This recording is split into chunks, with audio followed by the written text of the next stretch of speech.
Bapak Sekretaris Mahkamah Agung.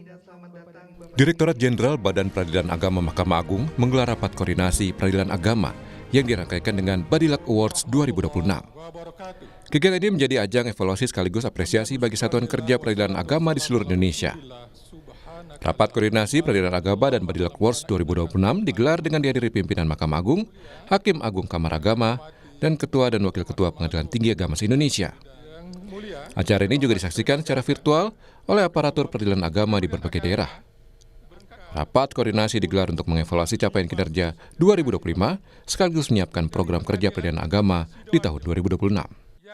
Kegiatan ini merupakan komitmen kami bersama untuk memajukan penataan kelembagaan dalam artian komitmen untuk kinerja di tahun 2026 dan capaian-capaian yang sudah kita laksanakan di tahun 2025.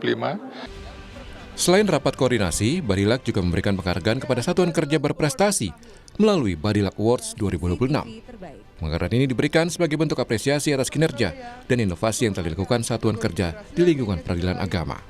Badilak Award itu adalah dalam rangka kami menghargai prestasi yang sudah dilaksanakan oleh satuan kerja di pengadilan agama dan rangka memacu mereka untuk berbuat lebih baik lagi kepada melayani masyarakat yang berperkara di pengadilan agama.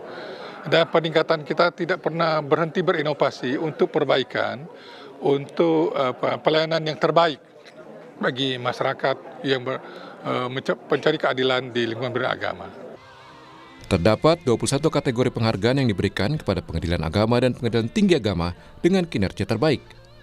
Pengadilan Tinggi Agama Bandung menjadi satuan kerja dengan perolehan penghargaan terbanyak pada ajang tahun ini.